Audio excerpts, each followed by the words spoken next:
mos harroni që pothuajse të gjithë prej nesh kanë pasur dhimbje stomaku, vazhdojnë që të kenë dhimbje stomaku, ose kanë format ndryshme të gastriteve. Dhe pikërisht, unë këto do të ndaj me ju në këtë emision. Disa nga trajtimet organike, disa nga trajtimet bimore, sepse ky është, ose kjo temë që ne do të përgatisim është mjaft e njohur dhe di që do të ketë edhe interesin tuaj për ta dëgjuar, sepse çdo person ose shumë njerëz vuajnë nga dhimbjet e stomakut dhe kanë problematika me dhimbjet e stomakut, nga ushqimet që konsumojnë, nga mostretja e durë e ushqimit, nga problemet me enzimat, nga aktiviteti pakët fizik, nga gjumi jo i shëndetshëm, nga prishja e orës cirkadiane ose biologjike dhe deri te pjesa e stresit oksidativ ose stresit kronik. Pra si ti trajtojmë këto dhimbje, ose se si ti minimizojmë dhimbjet e stomakut, të cilat shkaktojnë dhe problematika ndonjëherë me ritmin kardioelektrik, sepse si pra është diafragma, dhe diafragma është shumë afër dhe ka një raport të afërt me apeksin kardiak. Ani, cilat janë ato bimë të cilat ndihmojnë për largimin ose për minimizimin e dhimbjes së stomakut. Stomakun e kemi thënë shumë herë, që stomaku është orë biologjike shumë e rëndësishme. Dhe përsëri duam që të ndajmë rëndësinë e stomakut me ju, duke u këshilluar në formën më të ngrohtë dashamirëse.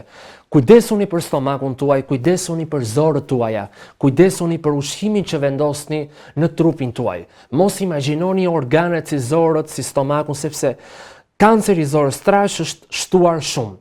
Karcinomat agresive në mosha të reja, 45 vjeç, 50 vjeç, nga ushqimet e kalbura, nga ushqimet e rafinuara, nga ushqimet nëpër raftet e marketit, cilat janë për një kohë gjatë, janë shtuar shumë. Dhe adenokarcinomat e rektumit, adenokarcinomat ose neoplazit, metaplazit e ndryshme, qelizave epitelialet, lamina proprias ose neoplazie, lamina proprias, apo qelizat cilat janë kancerogjene në zorën e trash, janë shumë të rrezikshme dhe japin shumë metastaza. Prandaj kujdes ushqimet, kujdes ushqimet, kujdes ushqimet. Jo ushqimet mbyllura, jo ushqimet rafinuara, kujdes edhe me përdorimin e akulloreve, të sallameve tani, produkteve të mbyllura, të qofteve të mbyllura, produktet fast food që mund t'i merrni kudo, sidomos për fëmijët e vegjël, sepse rrezet e diellit bëjnë të tyre dhe pjesa e ekspozimit të, mund ta themi, të gjërave të nxehta në këto temperatura të cilat janë duke u rritur. Prandaj bëni shumë kujdes me harmoninë e sistemit tretës, me organet tuaja, me stomakun, me zorën e hollë, me pankreasin, me pjesën e shpretkës, me qarkullimin limfatik, me pjesën e rektumit, me pjesën e duodenit. Pra, i gjithë sistemi tretës është parajsa e trupit njeriut. Një shëndet i pastër kalon nga sistemi tretës, sepse bëjnë të mundur hyrjen e ushqimit nga ambienti jashtëm për në ambientin e brendshëm, që është qarkullimi i gjakut ose qarkullimi venoz që shkojnë në mëlçi. Tani disa nga bimët mjekësore.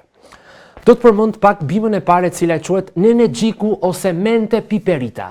Mente piperita ka disa flavonoid që shkojmë tek imazhi pasardhës, të cilët quhen tilirozidet, arzanolët, si dhe quhen hispidulinat, patuletinat dhe eupatolinat. Hispidulinat, patulinat, eupatolinat. Është shumë e rëndësishme përdorimi i çajit të mentes në trajtimin e dhimbjeve të stomakut, pra çaji ngrohtë i mentes ose i nenexhikut në trajtimin e dhimbjeve të stomakut, ku brenda mund të hidhni pak mjalt dhe mund të jetë tepër efektiv.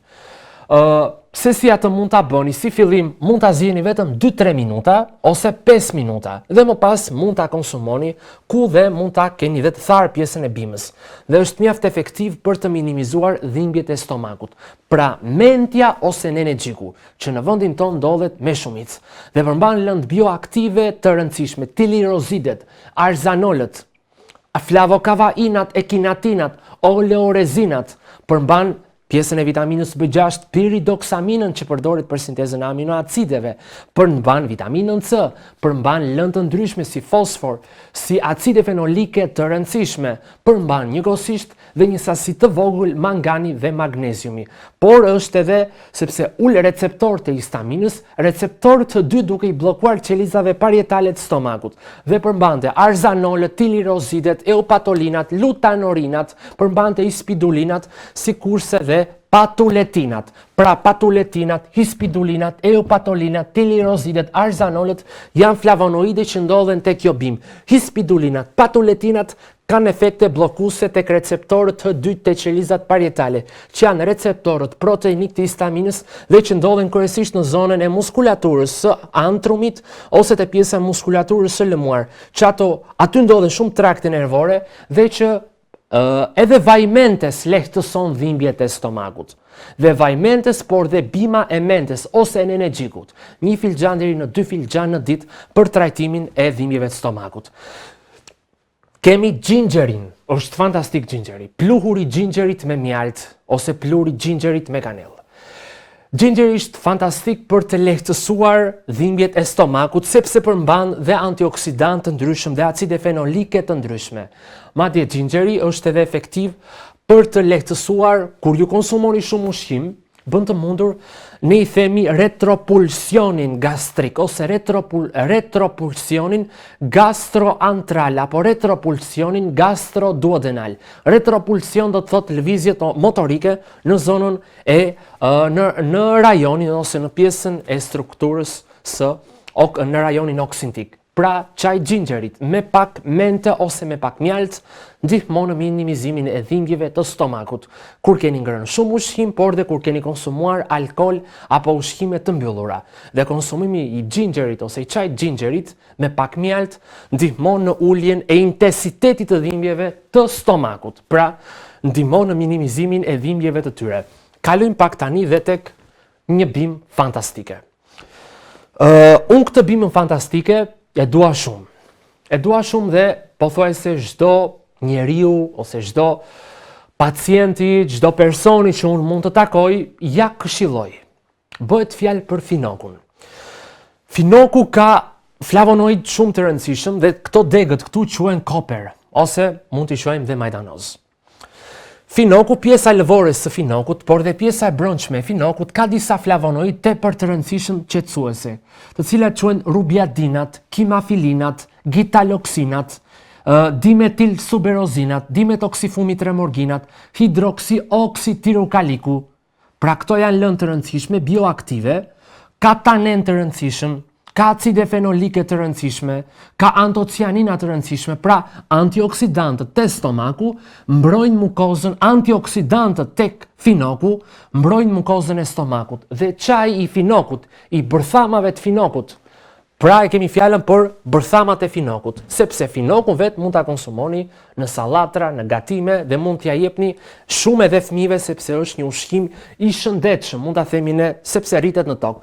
Por bërthamat e finokut janë të pasura me flavonoide, polifenol, antocianina, tanen, izoflavone, metilizoflavone, dihidrometoksymetilizoflavone, me dihidrometilflavone dhe flavonol apo kalcone të ndryshme, pra me molekulat të rëndësishme bioaktive. Dhe përdorimi i çajit të bërthamave të finokut nga 1 deri në 2 filxhan në ditë për të reduktuar përsëri dhimbjet e stomakut. Janë të vlefshme dhe për të lehtësuar dhimbjet e bajameve, pra tonsilave tek fëmijët, tek inflamacioni i bajameve është i rëndësishëm dhe kompresat me çajin e finokut janë të rëndësishme sikur janë edhe kompresat me kamomilin. Le të kalojmë tek një imazh tjetër. Pra tek një bimë tjetër e rëndësishme për qetësimin e dhimbjeve të stomakut, kamomili. Kamomilin e kemi lënë pak në heshtje, nuk është se e kemi folur. Kamomili është një bimë tjetër fantastike. Kamomili përmban 3 lëndë antioksidative të rëndësishme dhe përsëri kjo bimë përdoret për të trajtuar dhe për të minimizuar dhimbjet e stomakut nga ushqimet e shumta, nga ndonjë darkë e konsumuar në orare të vona dhe nga ndonjë ushqim i cili ka qenë, mund ta themi ne, goxha i fortë për stomakun dhe nuk ka qenë i tolerueshëm nga ana e personit. Kamomili përmban pinorezinolët, larixipinorezinolët, si dhe sekoizolarixipinorezinolët. Pra pinorezinolët, larixipinorezinolët, sekoizolarixipinorezinolët. Janë 3 antioksidantë, pinorezinolët, larixipinorezinolët dhe sekoizolarixipinorezinolët. Pinorezinolët, larixipinorezinolët janë lëndë antioksidative që më shumë të ndodhen te pjesa e ngjyrës së verdhë dhe kamomili ka efekte qetësuese ose është edhe si një sedatues apo ka efekte sedative, sjell edhe gjumin,